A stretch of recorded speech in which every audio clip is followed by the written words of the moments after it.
뭐 안 좋은 건 알겠는데요. 네. 지금 서울과 수도권 상황이 네. 어떤가요? 지금 이제 빙하기로 들어가는 완전 초입이죠. 아, 그렇습니까? 네. 이제 꽁꽁 얼는 겁니까, 이제? 그렇죠. 그러니까 이제 여러분들이 좀 이거를 좀 이해를 하셔야 되는데, 네.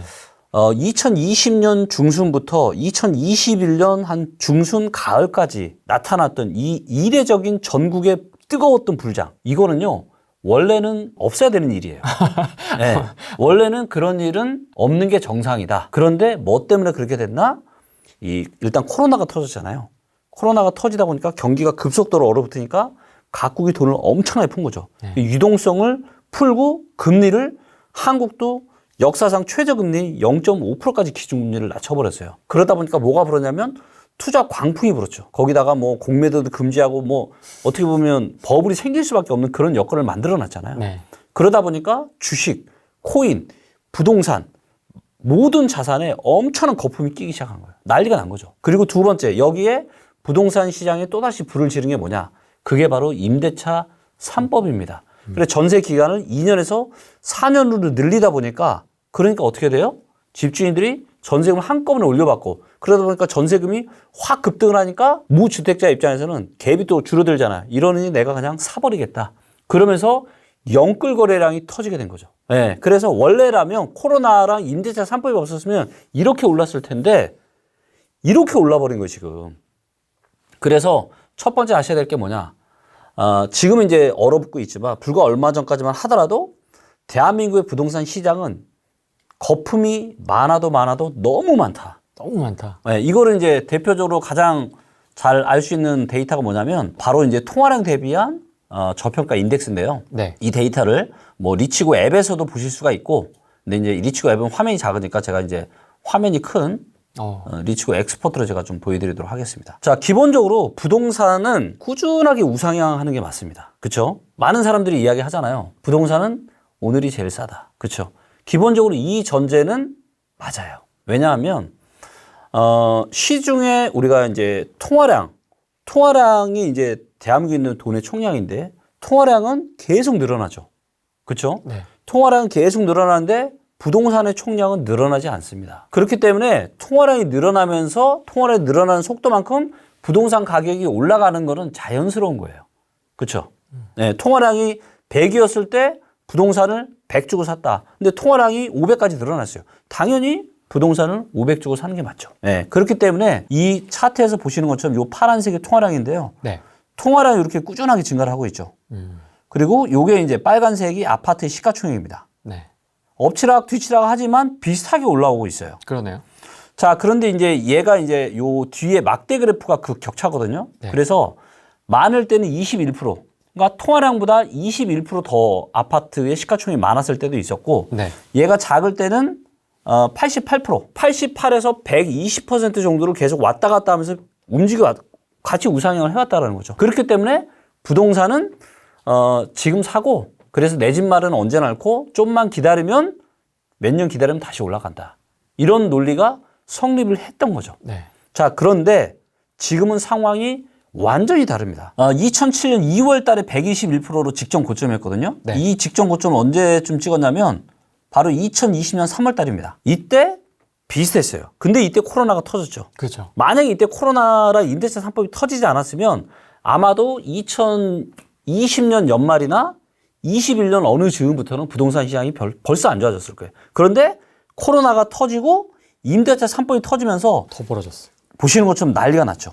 그래서 얼마까지 갔었냐면 얘가 가장 높았을 때가 147%. 그 통화량의 총량보다 47% 고평가됐던 거죠.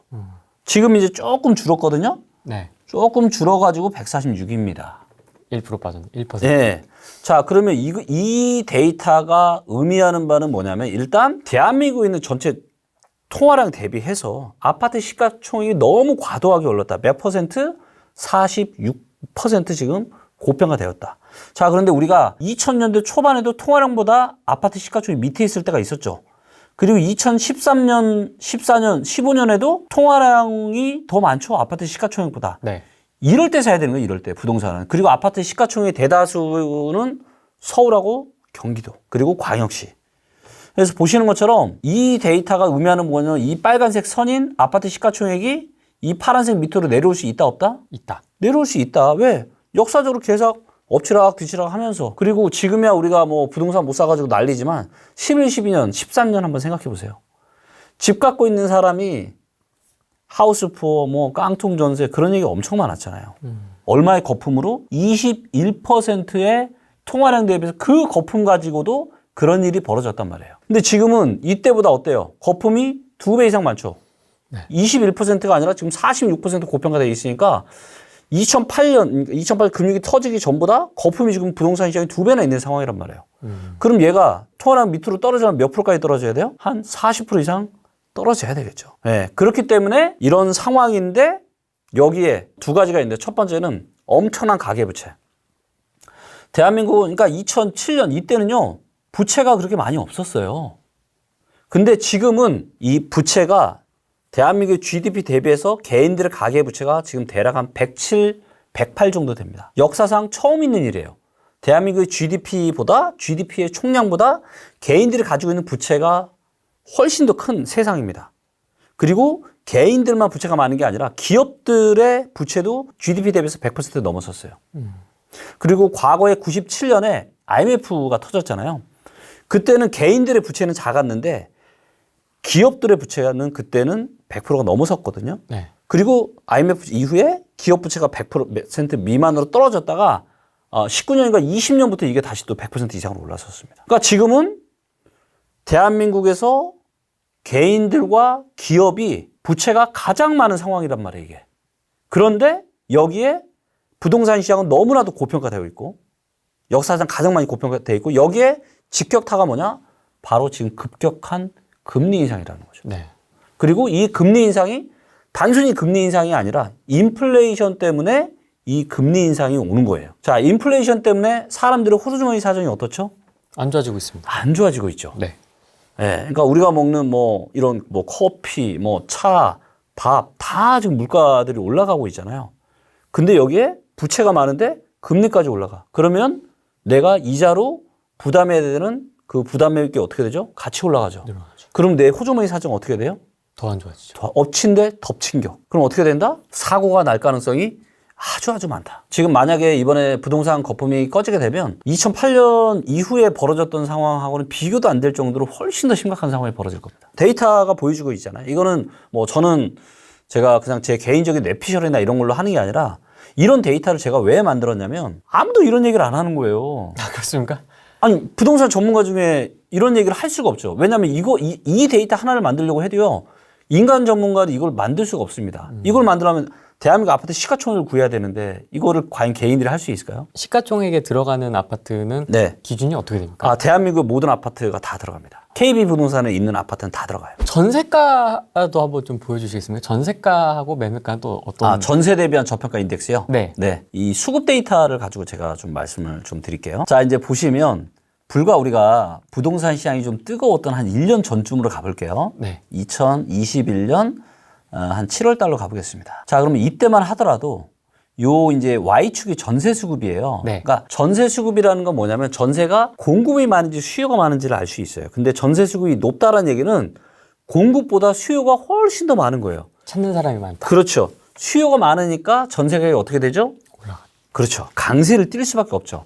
근데 이제 100보다 높으면 수요가 더 많은 거거든요. 전세가. 근데 이제 보시는 것처럼 이때만 해도 거의 세종만 빼놓고는 어때요? 전부 다 150, 160 이상이었잖아요. 와. 그만큼 뭐다? 전세 시장이 뜨거울 수밖에 없고 전세 시장이 뜨거우니까 매매 시장도 괜찮았던 겁니다. 왜? 실수요가 뒤를 받쳐주니까. 자, 그런데 불과 1년 지난 지금 상황을 보잖아요. 네. 가장 최신 데이터가 이제 7월 18일 날짜 데이터인데 자, 어때요? 오. 아까랑은 너무 다르죠. 지금 그렇죠. 세종, 대구, 대전, 경기, 광주, 인천도 거의 이제 100 근처까지 떨어졌고 그다음 서울, 부산 굉장히 많은 지역들이 떨어졌고 여전히 경북이나 일부 지방은 좀 높지만 불과 1년 전과는 너무나도 지금 시장이 많이 달라졌다는 거죠. 최근 이제 말씀드리는 게 전세 대란은 무조건 올 수밖에 전세 대란은 무조건 없고 전세 대란이 아니라 전세 지금 하락이 오게 생겼다라고 제가 이야기를 하고 있잖아요. 그래서 거기서 네. 이 하락한 전세가 월세 대란이 나타날 거다 이렇게 얘기하셨나요? 네, 맞아요. 왜냐하면 예를 들면 이제 매매 시장이 안 좋아지잖아요. 매매 시장이 안 좋아지면 선택지가 이제 빌려 사는 것밖에 없잖아요. 네. 전세나 월세밖에 없어요. 근데 예전에 이제 전세가 많았죠. 그래서 전세로 몰립니다. 그래서 매매가가 떨어지고 전세를 수요가 몰리면 전세는 올라가요. 그러면서 이 하락기에 전세가율이 점점 좁아지고 이 좁아지니까 또다시 이게 투자 기회가 오고 다시 이게 또 도는 거거든요. 네. 근데 앞으로는 좀 다른 흐름이 펼쳐질 가능성이 많습니다. 왜냐하면 매매가에도 엄청난 거품이 있지만 전세가에도 엄청난 거품이 있어요. 임대차 3법 때문에 사실 전세가가 전세뿐만 아니라 월세도 너무 비싸요. 제가 리센츠의 데이터를 제가 봤을 때는 리센츠가 거의 65% 정도 월세 가격이 올랐습니다. 코로나 터지기 바로 직전과 바로 얼마 전에 고가를 비교해 보잖아요. 월세를.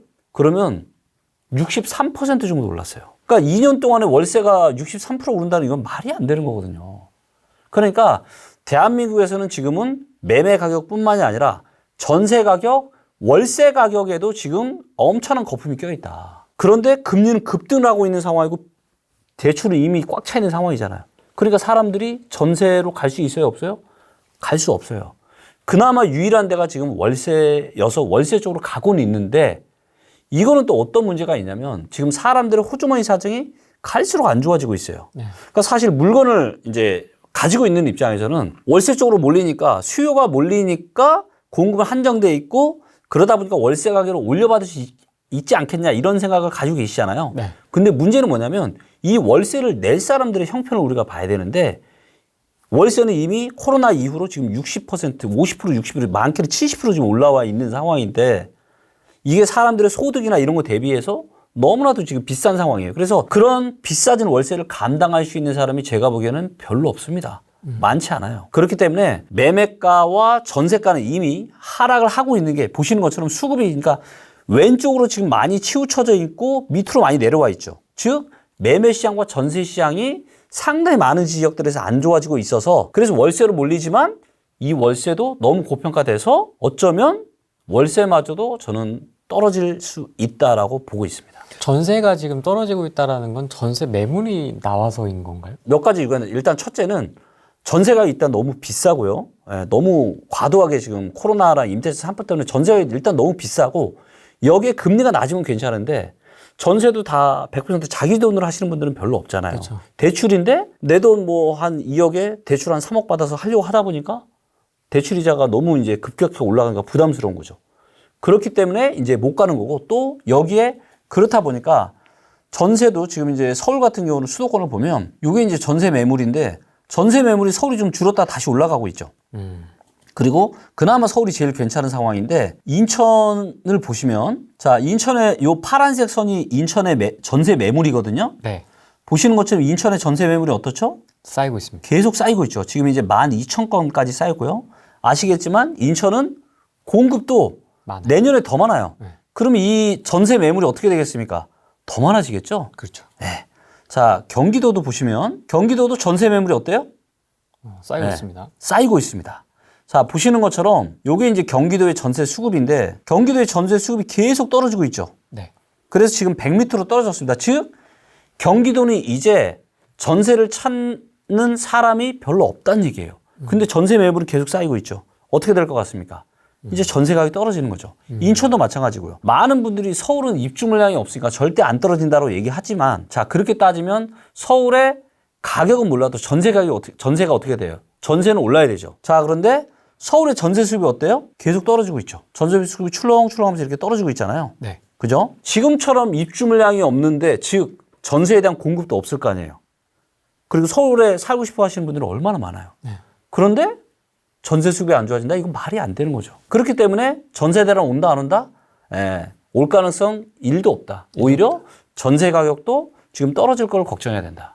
라고 저는 보고 있고 가장 마지막에 떨어질 게 저는 월세라고 보고 있는데 이거는 공급을 하는 입장에서는 아 그래 사람들이 이제 월세로 몰리니까 내가 월세를 좀 더 올려봐야 되겠다 이런 심리가 있는 거고 근데 이 월세를 돈 내고 실제로 살아야 되는 사람들 입장에서는 호주머니 안 그래도 너무 비싼데 호주머니 사정이 안 좋으니까 이런 호주머니 안 좋은 사람들의 사정 이 두 개가 아마 싸우는 이런 네. 근데 저는 개인적으로는 이런 걸 낼 수 뭐 지금의 이제 인플레이션 상황이나 금리 인상이 앞으로 어떻게 전개될지는 사실 그 누구도 확신할 수는 없지만 지금의 인플레이션 상황이 금방 진정이 되지는 않을 것 같아요.